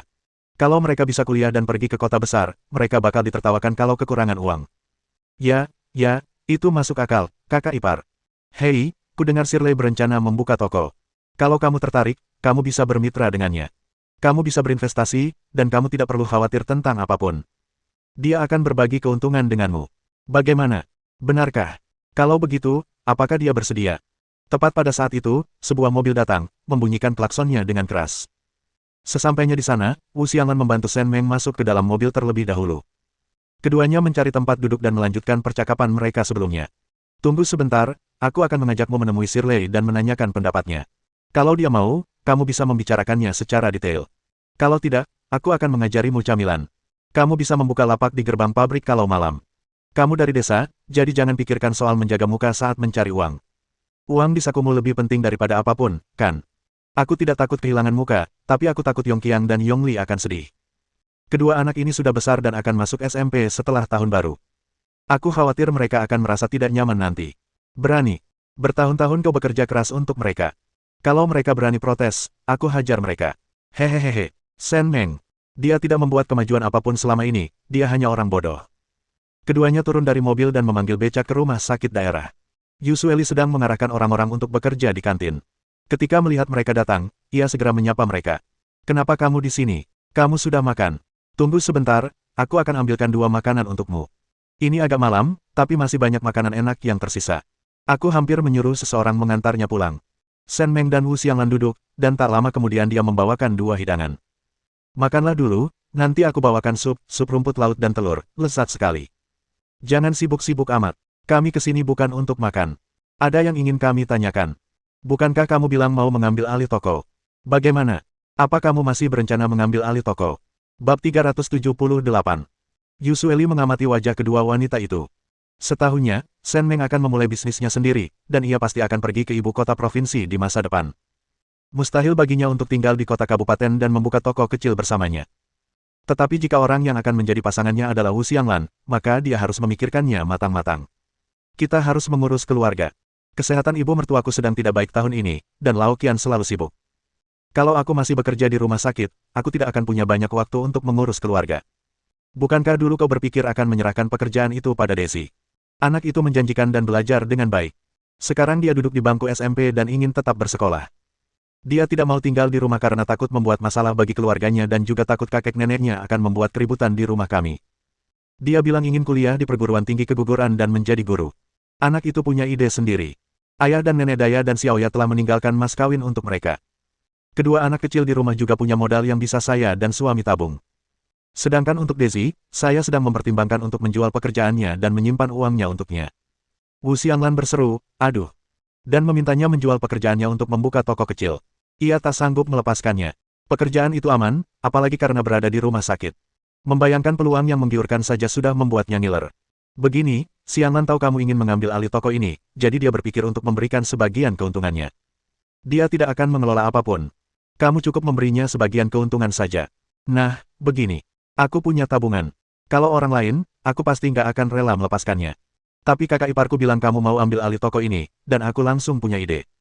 Aku tahu kamu cerdik banget, jadi aku yakin aku nggak akan rugi. Cek. Shen Meng tak kuasa menahan diri untuk memutar bola matanya mendengar kata-kata Wu Xianglan. Selama bertahun-tahun, setiap kali ia ingin melakukan sesuatu, ia akan bertingkah seperti penjilat. Baiklah, kita semua kenalan. Sir Lei, bagaimana menurutmu? Kalau kamu mau, kamu bisa mengajaknya. Kalau tidak, anggap saja kita tidak pernah membicarakan ini. Tentu, tapi aku ingin membuka warung makan kecil. Kalau ada yang membantu, biayanya akan lebih murah. Tapi dalam bisnis, ada untung rugi, dan aku tidak bisa menjamin aku pasti untung. Kalau kamu mau bermitra denganku, kita harus menjelaskan hal-hal yang kurang menyenangkan ini sejak awal. Oke, Wu Xianglan bukannya tidak menyadari prinsip ini. Jika ia pernah diberitahu hal seperti ini sebelumnya, ia pasti akan mengamuk. Namun, selama bertahun-tahun, ia telah berhubungan baik dengan Yu Xueli, Xie Jing, dan beberapa orang lainnya, dan pada dasarnya ia telah menjadi orang normal. Selain terkadang suka memanfaatkan orang lain, ia tidak memiliki masalah besar. Shen Meng tidak berpartisipasi dalam kolaborasi antara keduanya. Dia hanya mendengarkan dari pinggir lapangan dan sesekali memberikan saran. Setelah berdiskusi, keduanya sepakat untuk menyumbang masing-masing 1.500 yuan. Namun, Yu Xueli akan mengambil bagian terbesar dari keuntungan tersebut, karena ia akan sibuk dengan urusan toko dan hanya akan mengambil 60%. Wu Xianglan juga bersedia melakukan hal yang sama. Surat itu ditulis dengan sangat jelas hitam di atas putih, dan kedua orang itu menandatangani dan menyegelnya, jadi masalahnya pun selesai. Ketika Wu Xianglan memegang perjanjian itu, ia meringis kesakitan. Uang ini pada dasarnya telah menguras tabungan keluarganya. Ia mendapatkan sebagian ketika harta keluarga dibagi, dan ia juga menerima sejumlah tunjangan ketika bekerja di pabrik tekstil. Semua ini, ditambah dengan apa yang telah ia tabung selama bertahun-tahun, sudah lebih dari cukup. Namun, pengeluaran rumah tangga bulan depan akan bergantung pada gaji yang belum kita terima. Shen Meng juga memberikan beberapa saran tentang jenis makanan apa yang ingin Yu Xueli jual di toko kecilnya. Ia dikenal sebagai juru masak yang handal. Yu Xueli berpikir, jika ia tidak terlalu sibuk, ia akan memasak beberapa hidangan untuk Yu Xueli dan memberikan masukan. Ketika topik beralih ke apa yang mereka rencanakan untuk dilakukan di masa mendatang, mereka bertiga kembali berbincang tanpa henti. 2 minggu kemudian, Yu Xueli dan Wu Xianglan membuka toko camilan mereka. Mereka menyiapkan 8 meja untuk makan di tempat dan membuat kedai mie yang paling sederhana. Mereka mempekerjakan beberapa wanita tua yang jujur dan dapat diandalkan untuk membantu di dapur, dan 2 pemuda untuk mengaduk adonan. Shen Meng membantu membuat sup dan sausnya, dan rasanya lezat. Restoran itu penuh sesak pada hari pertama pembukaan karena aromanya yang begitu harum. Wu Xianglan sedang menyapa orang-orang di pintu bersama kedua anaknya ketika ia melihat Lu Changzu dan Liu Sanjin datang bersama kedua anak Zhou Jiaojiao. Wajah mereka tanpa senyum, yang membuat jantungnya berdebar kencang. Yongqiang dan Yongli, kalian berdua ikut aku. Hari ini adalah hari besar pembukaan restoran ibu dan bibi Shirley. Kita tidak boleh membiarkan mereka merusaknya. Bu, jangan takut. Aku dan adikku tidak akan pergi. Kami akan tetap di sini. Baiklah, aku tidak akan pergi. Wu Xianglan menelan ludah, memasang senyum, dan berjalan mendekat. Ayah, ibu, apa yang membawa kalian ke sini? Yaya berjalan sendirian, sungguh luar biasa. Apa kalian lelah? Mendengus. Melihat wajah Lu Yaya dan Zhou Jiaojiao yang sangat mirip, Wu Xianglan merasa mereka benar-benar menjijikkan. Memukul. Mama. Yongqiang dan Yongli terkejut ketika melihat Liu Sanjin tiba-tiba memukul ibu mereka. Mereka bergegas menghampiri Wu Xianglan dan dengan cermat memeriksa bekas luka di wajahnya. Apa yang ibu lakukan? Kenapa ibu memukulku? Bu, apa salahku sampai ibu datang jauh-jauh untuk memukulku? Aku ingin menghajarmu, Wu Xianglan. Wu Xianglan. Kau hidup enak di kota kabupaten, makan dan minum enak bersama anakmu. Kenapa kau tidak memikirkan masa depan Keleng dan Yaya? Mereka menderita bersamaku di pedesaan. Suamimu dipecat dari peternakan babi, dan kau bahkan tidak pulang untuk menjenguknya. Apa yang kau coba lakukan? Apa kau mau hidup seperti ini? Ayo, kembalilah bersamaku sekarang dan jaga suamimu. Luangkan waktu juga untuk mencari kakak iparmu dan pikirkan cara untuk mengeluarkan Jia Xuan. Impian yang sia-sia. Aku tidak akan mengurusnya. Lupakan saja. Aku hanya melepaskanmu hari ini karena kau kakek nenek Yongqiang dan Yongli. Kau tahu seperti apa Lu Jiahe selama ini. Kenapa kau tidak pergi ke Jinghao? Kenapa kau tidak pergi ke kakak iparku? Bukankah itu karena kau menindas yang lemah dan takut pada yang kuat? Aku tidak bisa berbuat apa-apa. Kalau kau membuat masalah lagi, jangan salahkan aku karena menceraikan putramu. Wu Xianglan berbicara dengan nada kaku, tetapi ekspresi Lu Changzu dan Liu Sanjin sama sekali tidak berubah. Tindakan Lu Jiahe memang absurd, tetapi ini bukan pertama kalinya ia melakukan ini. Mereka yakin bahwa Wu Xianglan hanya mengatakan sesuatu dalam kemarahan. Kakek, nenek, adik perempuan saya, dan saya sama-sama setuju dengan perceraian orang tua saya. Kami sudah lama menginginkan mereka bercerai. Ibu saya telah bekerja keras membesarkan saya dan adik perempuan saya selama ini. Waktu kecil, saya tidak mengerti dan bahkan menyalahkan ibu saya. Sekarang setelah dewasa, jika ibu saya bercerai dengan ayah saya dan adik perempuan saya hanya akan mengakui ibu saya. Kedepannya, ibu saya akan belajar dengan giat, mencari nafkah, dan merawatnya. Benar, Bu, ayo pergi. Bibi Shirley membuat mie yang lesat. Kita abaikan saja mereka. Yaya dan Qian Cheng juga anak nakal. Ayahmu memang memperlakukanmu dengan buruk, tapi mereka tetap berbakti. Mereka lebih suka meninggalkan ibu daripada tidak memikirkan ayah. Hebat. Jadilah seperti itu kalau nanti kamu tidak punya cukup makanan. Setelah Yongli selesai berbicara, dia meraih Wu Xianglan dan pergi. Yongqiang menatap Lu Changzu dan Liu Sanjin dengan penuh kebencian. Pasangan tua itu merasakan hawa dingin menjalar di tulang punggung mereka setelah melihat ekspresi seperti itu dari cucu mereka. Bab 379. Siapa sangka kedua anak itu yang pertama kali ingin bercerai. Lu Changzu dan Liu Sanjin sangat marah, sementara aroma mie tercium dari kedai mie. Lu Qiancheng dan Lu Yaya, kedua anak itu, meneteskan air liur karena iri. Nenek, aku lapar, bolehkah aku masuk dan makan mie? Aku mau makan mie, sayang, aku mau makan mie. Kedua anak itu menarik-narik baju Liu Sanjin dan mengguncangnya dengan kuat, membuatnya semakin kesal. Masih belum ada kabar tentang putranya, dan seluruh keluarga mengabaikannya, hanya menyisakan pasangan lansia yang berlarian ke sana kemari. Kini setelah istri putra keempat benar-benar berhenti peduli pada kedua anak itu, mereka merasa sangat tidak nyaman. Mereka bahkan menyalahkan cucu mereka yang paling disayangi. Makan, yang kau tahu cuma makan. Ayahmu masih menderita, dan yang kau inginkan hanyalah makan enak. Ibumu, si tak tahu malu itu, sudah lama tak menjengukmu. Apa, dia benar-benar sudah tidak peduli lagi. Bermimpi saja. Dasar wanita tua, kau tak bisa melampiaskan amarahmu pada anak-anak.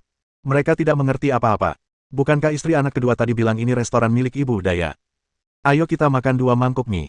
Kurasa harganya tidak akan mahal. Liu Sanjin yang baru saja menggertakkan giginya dan mengamuk, terdiam saat mendengar kata-kata Lu Changzu. Ibu Daya juga berasal dari desa Lujia. Lagi pula, mereka dianggap orang tua. Dengan begitu banyak orang di sekitar, apa kau pikir mereka bisa begitu saja meminta uang saat mereka datang untuk semangkuk mie? Baiklah, ayo kita makan. Kita pesan yang mahal-mahal, ada dagingnya, makin banyak makin enak. Oh, kalau dia berani minta uang, kita suruh Wu Xianglan yang bayar. Dia sudah membuat kedua cucuku mengingkari ayah mereka. Aku, perempuan tua ini, akan memberinya pelajaran. Jahe tua lebih pedas. Lu Changzu menggendong Lu Yaya di belakangnya. Ia tidak terburu-buru. Ia akan membiarkan istrinya melakukan pekerjaannya sebentar lagi. Restoran itu penuh sesak. Yusueli sedang menyapa pelanggan ketika ia berbalik dan melihat pasangan lansia datang membawa 2 anak mereka. Ekspresi lapar mereka terlihat dari jarak bermil-mil. Wu Xianglan tidak menyangka mereka bisa masuk. Saat itu, beberapa orang yang sedang makan di meja terdekat pergi, jadi mereka segera duduk dan memanggil Yusueli. Di hari pertama kerja, Yusueli tidak ingin membuat masalah. Pelanggan sudah ada di sana, dan ia hanya perlu melayani mereka. Hei, suguhan yang langka. Kakek dan nenek, kalian mau makan apa? Mie sapi, 4 mangkuk besar mie sapi, daging sapinya banyak banget, tante. Jangan kasih daging buat aku, ya. Hei, lihat dirimu, hidupmu sekarang enak banget, tante bahkan punya restoran. Beruntung banget. Hei, bukannya itu Daisy. Kenapa dia nggak sekolah? Ngapain dia jadi pelayan di sini? Daisy libur hari ini. Dia tahu restoranku akan buka, jadi dia datang untuk membantu. Dia akan kembali ke sekolah sore ini. Kalian duduk dulu. Aku akan ke dapur untuk meminta mereka membawakanku 1 siung bawang putih nanti. Tunggu sebentar. Setelah Yusueli selesai berbicara sambil tersenyum, raut wajahnya berubah ketika ia menoleh.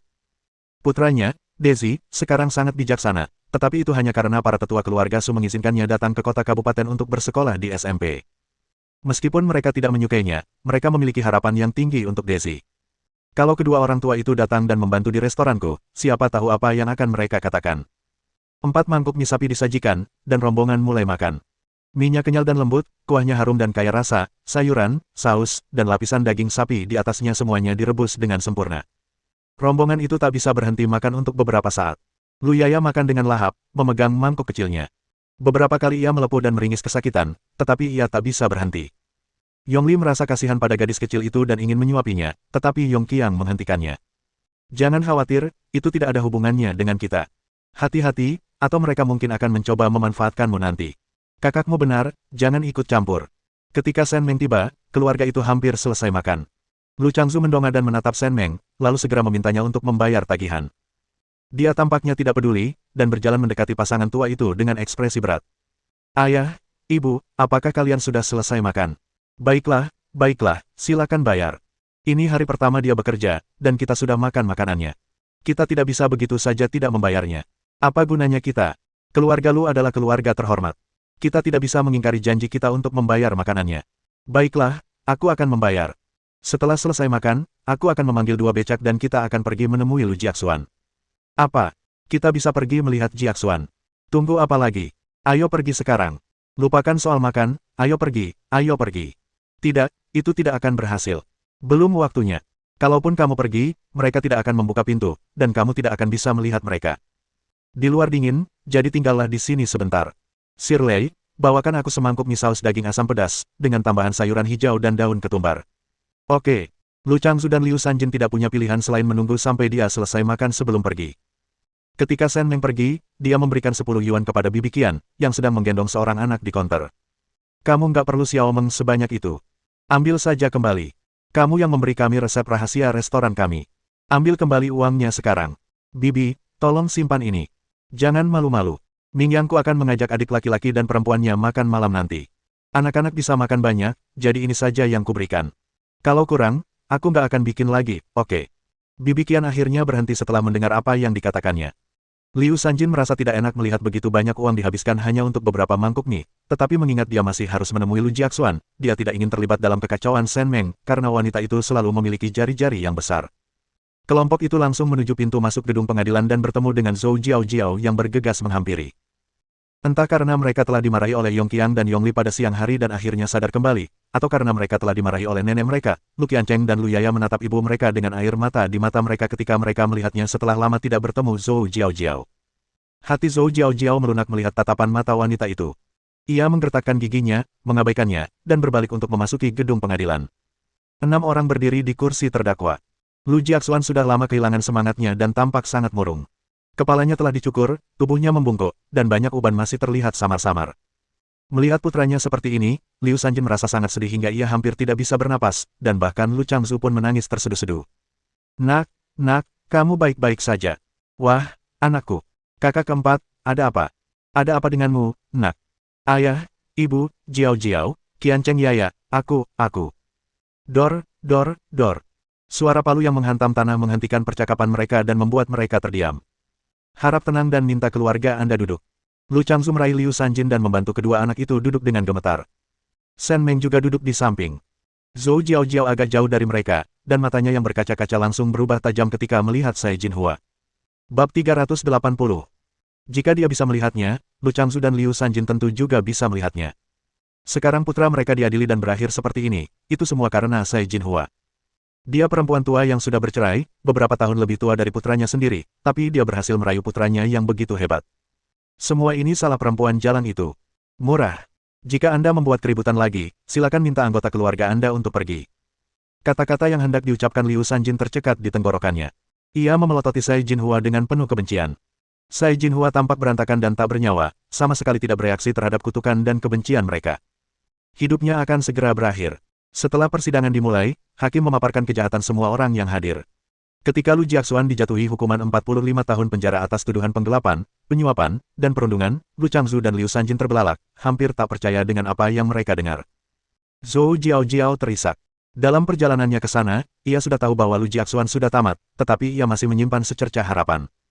Sekalipun Lu Jiaxuan melakukan kejahatan, ia tetap akan memikirkan kedua anaknya di rumah. Demi anak-anaknya, ia pasti akan mencari cara untuk menyalahkan orang lain atas kejahatan tersebut. Tanpa diduga, semua orang dalam kelompok ini berusia lebih dari 40 tahun, dan yang terberat, Cai Jinhua, makan kacang secara langsung. Semuanya sudah berakhir. Pekerjaannya, masa depannya, kedua anaknya yang malang, bagaimana mereka akan hidup sekarang. Tanpa Zhou Jiaojiao berkata apa-apa, Lu Qiancheng langsung mengerti. Lu Yaya tidak mengerti, tetapi ia tidak berani bicara. Wajah mungilnya sangat serius, dan jelas bahwa sesuatu telah terjadi pada ayahnya. Shen Meng merasa lega saat menyaksikannya, akhirnya merasakan beban yang telah membebani hatinya selama bertahun-tahun terangkat. Inilah momen yang telah ia nantikan. Dalam novel aslinya, Lu Yaya dan Lu Qiancheng melakukan banyak hal buruk, menindas Ming Yang, Ming Liang, dan Ming Fang. Mudah dibayangkan seperti apa kehidupan mereka di masa depan. Saat Shen Meng pergi, tangisan memilukan menggema dari gedung pengadilan. Ia mengangkat tangannya untuk melindungi matanya dari sinar matahari, dan saat ia menyipitkan mata, ia seperti melihat wajah samar yang tersenyum berterima kasih padanya. Ia menjemput keempat anaknya dari toko Yusueli, mengemas barang-barangnya di rumah, dan membawa mereka ke ibu kota provinsi sore itu. Ada banyak masalah di kota asalnya, dan ia tidak ingin terlibat. Lebih baik menjauh saja. Malam harinya, Lu Zhenping membawa tas tangan. Ketika melihat Shen Meng sudah memasak makan malam, ia meletakkan tasnya dan, melihat anak-anak tidak ada di sekitar, mengulurkan tangan dan memeluk Shen Meng terlebih dahulu. Kamu baru sampai di sini naik mobil, jadi jangan repot-repot makan apapun malam ini. Ada restoran tak jauh dari kompleks kita, bisa kamu pesan sesuatu untuk dimakan. Sudah hampir setengah bulan aku tidak bertemu denganmu, jadi aku ingin membuatkanmu sesuatu yang enak untuk menyehatkanmu. Apa isi tasmu? Lu Zhenping mengambil kembali tas itu dan mengeluarkan semua dokumen di dalamnya. Ini 3 rumah pekarangan yang kamu beli di Beijing beberapa hari yang lalu. 1 untuk setiap anak. Dokumen-dokumen ini adalah izin usaha untuk perusahaan yang kamu daftarkan, dan 1 lagi untuk kepemilikan tunggal. Kamu sedang berpikir untuk membuka restoran hotpot, jadi aku mencarikanmu sebuah restoran di Jalan Heping. Restoran itu cukup cocok. Kamu bisa pergi dan melihat-lihat kapanpun kamu punya waktu. Mendengar ini, Shen Meng sangat gembira. Akta kepemilikan dan sertifikat kepemilikan semuanya lengkap. Ia telah melihatnya ketika pergi ke Beijing. Ia tidak bisa berbicara untuk Bai Yan dalam hal lain, tetapi ia sangat andal dalam menangani masalah ini. Lebih mudah menyelesaikan masalah kalau punya koneksi di istana. Bai Yan menangani masalah ini dengan sangat baik. Kapanpun dia datang berkunjung, aku akan mentraktirnya makan malam hotpot. Tidak perlu, itu memang seharusnya dia lakukan sebagai sepupu yang lebih tua. Aku akan mentraktirnya makan. Kita tetap harus mengundang mereka. Tentu saja, orang yang paling pantas dipuji adalah Anda. Saya yakin Anda sudah berusaha keras untuk mendapatkan izin usaha ini secepat ini. Perkakas, pakaian, tekstil, konstruksi, desain interior, perhiasan, itulah yang saya butuhkan. Zhang Shuai di daerah ini juga membantu saya. Izin-izin itu akan siap dalam beberapa hari ke depan. Melihat Shen Meng yang energik, Lu Zhenping hanya bisa menghela napas. Semua industri yang didaftarkannya adalah industri yang telah digelutinya selama beberapa tahun terakhir. Sebelumnya, ia tidak tahu jenis bisnis apa yang ingin digeluti istrinya, tetapi sekarang ia bisa. Industri yang didaftarkannya mencakup hampir semua kategori pabrik milik negara di ibu kota provinsi dan pabrik-pabrik di kabupaten. Dalam beberapa tahun, jika pabrik mengalami masalah, dia akan mampu membayar untuk membelinya secara langsung. Tidak heran dia adalah istrinya. Pikirannya sangat pintar dan rumit. Tahun 1989. Ming Yang, Ming Liang, dan Ming Fang semuanya kuliah. 1 di Akademi Kepolisian, 1 di Sekolah Bisnis, dan 1 di Kedokteran. Shen Meng sangat cemas dengan pilihan mereka. Ia begitu khawatir hingga beberapa helai rambutnya memutih. Biasanya ia bersikap santai di jamuan makan dan makan malam, tetapi kini, melihat anak-anaknya yang tidak patuh, ia begitu kesal hingga ia menghabiskan semangkuk nasi lebih sedikit dalam sekali makan. Bu, aku akan jadi mahasiswa tingkat 2 setelah tahun baru, dan ibu masih saja marah. Bukankah ibu sudah setuju aku masuk Akademi Kepolisian? Shen Meng dengan marah menunjuk Yang. Dasar bocah nakal, itu cuma taktik mengulur waktu. Apa kau pikir jadi polisi itu mudah? Kesampingkan semua hal lainnya, kau begitu sibuk setiap hari sampai-sampai kau bahkan tidak punya waktu untuk makan, apalagi menikah nanti. Aku sudah menabung begitu banyak uang untuk biaya pernikahanmu, kapan kau akan membawa pacar pulang? Pipi Lu Ming Yang memerah. Ia akan segera menyelesaikan tahun pertamanya dan memasuki perkuliahan intensif di tahun keduanya. Apa gunanya mencari pacar? Ia begitu sibuk setiap hari sampai-sampai ia berharap punya otak ekstra. Melihat Lu Ming Yang terdiam, Shen Meng menatap Lu Ming Liang yang sedang berpura-pura membaca buku. Lu Ming Liang terkejut dan langsung berdiri. Bu, kalau ibu mau aku cari pacar, aku akan carikan besok. Serius, dia pasti cantik. Diam, dasar bodoh. Kau bahkan bisa mendapatkan putri salah satu rekan bisnisku hanya dengan pergi makan malam bersamaku. Aku di sini untuk membantumu mencari pacar, bukan untuk jadi playboy. Kalau kau terus menarik perhatian seperti ini, aku akan menghajarmu sampai babak belur. Bu, jangan marah. Kakak kedua memang tampan, kita tak bisa berbuat apa-apa.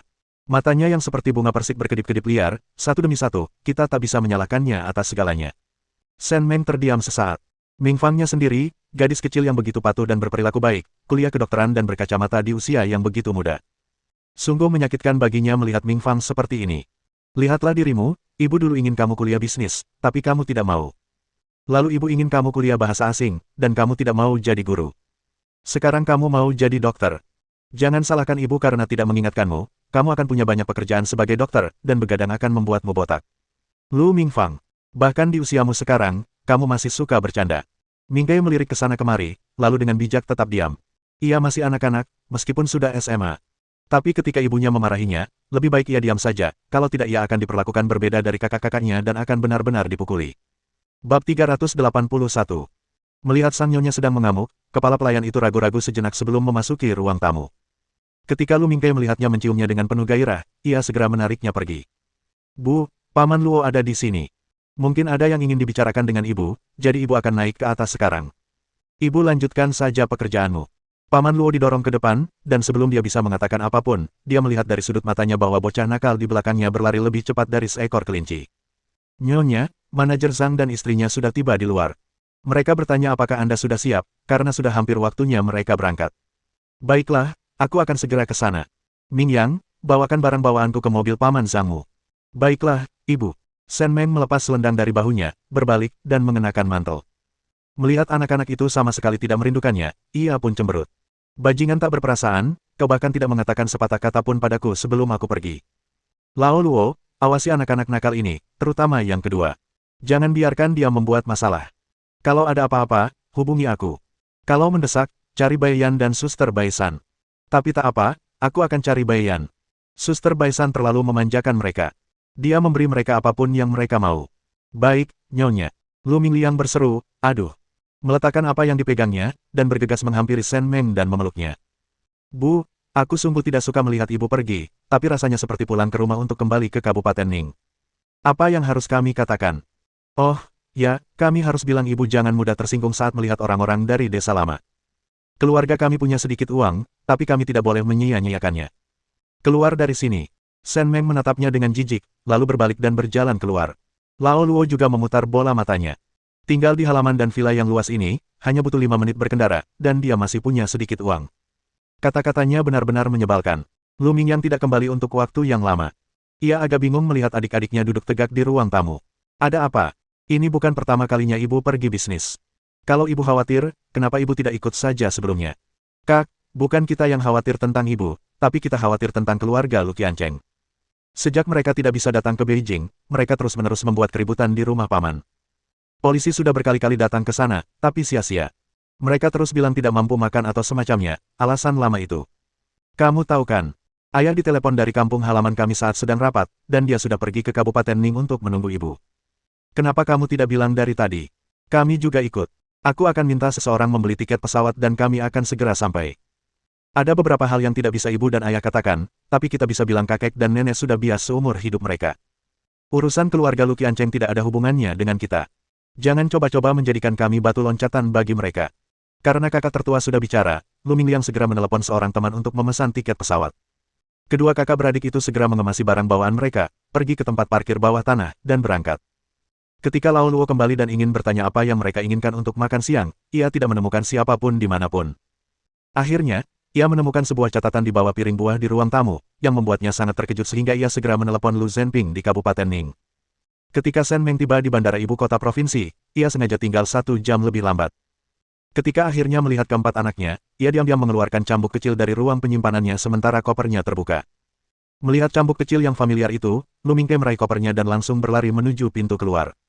Lu Mingliang dan Lu Mingyang tidak bereaksi tepat waktu dan dicambuk 2 kali. Ming Fang adalah seorang gadis, dan ia belum pernah memukulnya sejak mereka kecil. Bu, oh bu, jangan pukul kami. Banyak sekali orang di sini. Ibu sudah tua sekali. Kalau aku dan adikku lari, jangan kejar kami sampai punggung ibu luka. Shen Meng, yang awalnya hanya berpura-pura memukulnya beberapa kali, mendengarkan kata-kata putra keduanya dan menamparnya 2 kali lagi, kali ini dengan kekuatan yang nyata. Bagaimanapun, dia tetaplah seorang wanita, bagaimana mungkin dia menggunakan usia sebagai alasan. Anak yang tidak berbakti. Diamlah, ibu benci kalau orang-orang membicarakan usianya. Lu Mingkai merasa lega karena tidak akan dipukuli, ketika tiba-tiba seseorang menamparkan kepalanya. Ia menjerit kesakitan dan berbalik dengan marah. Ketika ia melihat bahwa itu adalah ayahnya sendiri, ia begitu ketakutan hingga langsung terdiam. Dasar bocah nakal. Ayah, mengapa ayah datang ke sini? Kenapa aku ke sini? Aku ke sini untuk menjemput ibumu. Aku langsung lari ke sini tanpa bicara. Kau tidak tahu betapa khawatirnya ibumu padamu, dan Lao Luo begitu cemas sampai hampir menangis. Kita semua sudah dewasa, apa terburu-buru? Lagi pula, Paman Luo memang seperti itu, dia sering sentimental. Kakak bahkan menulis surat, dia tidak pergi begitu saja tanpa sepatah kata pun. Lu Zhenping meliriknya, lalu berbalik dan berjalan menuju Shen Meng. Di depan umum, dia ketua sebuah kelompok, tapi dia malah memukuli anak-anaknya seperti itu di bandara. Kalau wartawan melihatnya, anak-anak pasti malu. Oke, berhenti pukul aku. Akan sangat memalukan jika para reporter melihat ini. Memalukan, kamu pantas malu. Kamu selalu membela mereka. Kamu tidak di ibu kota, jadi kamu tidak tahu bagaimana mereka menindasku. Wah, aku tidak peduli lagi, kamu bisa menghadapinya sendiri. Baiklah, aku akan mengurusnya. Ayo pulang. Abaikan saja anak-anak nakal ini. Aku akan membantumu, oke. Cek, apa yang kalian lihat? Ambil tas ibumu. Aku akan mentraktirmu. Anak-anak, ayah yang penyayang. Yang ada di matanya cuma istrinya. Setelah masuk ke dalam mobil, Shen Meng melepas mantelnya. Mobil itu menyalakan pemanas, dan cuacanya cukup hangat. Tak lama kemudian, ia merasa sangat panas. Bagaimana kabarmu di rumah? Sekarang sudah baik-baik saja. Lu Qiancheng dan Lu Yaya hanya main-main seharian. Kali ini mereka mendapat masalah. Qiancheng menemukan pacar, dan dia hamil. Qiancheng tidak punya uang untuk menikahinya, jadi Lu Yaya memihak kakaknya.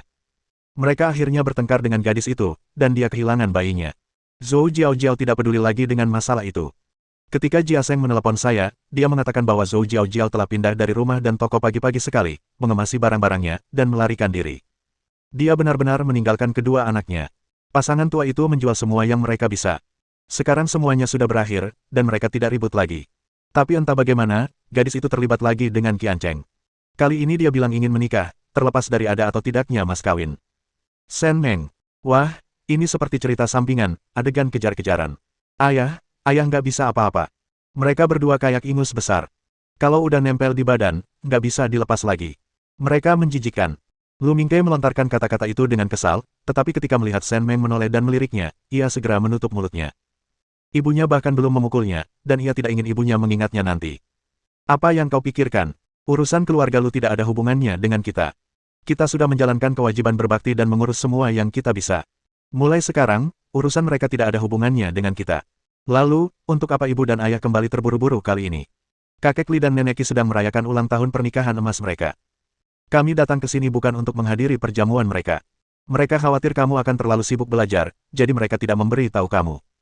Melihat ekspresi ragu anak-anak, Shen Meng tersenyum dan berkata, aku tahu apa yang kalian pikirkan. Untunglah putra dan putriku peduli pada orang tua mereka. Orang tua kalian tidak pikun dan tidak akan pernah terlibat dalam urusan yang memalukan seperti itu. Daya dan Xiaoya sekarang ada di Kabupaten Ning, jadi kalian bisa bertemu di sana kapan-kapan. Oh, ya, Bu, aku sudah bertahun-tahun tidak bertemu Daya, aku sangat merindukannya. Begitu topik masa lalu muncul, anak-anak mulai berbicara tanpa henti. Lu Zhenping menggenggam tangan Shen Meng dan melaju menuju Kabupaten Ning dengan satu tangan. Setengah kehidupan telah berlalu dalam sekejap mata. Pasangan itu telah melewati begitu banyak kesulitan dan kini mereka telah membangun bisnis keluarga. Anak-anak mereka sehat dan berprestasi di sekolah.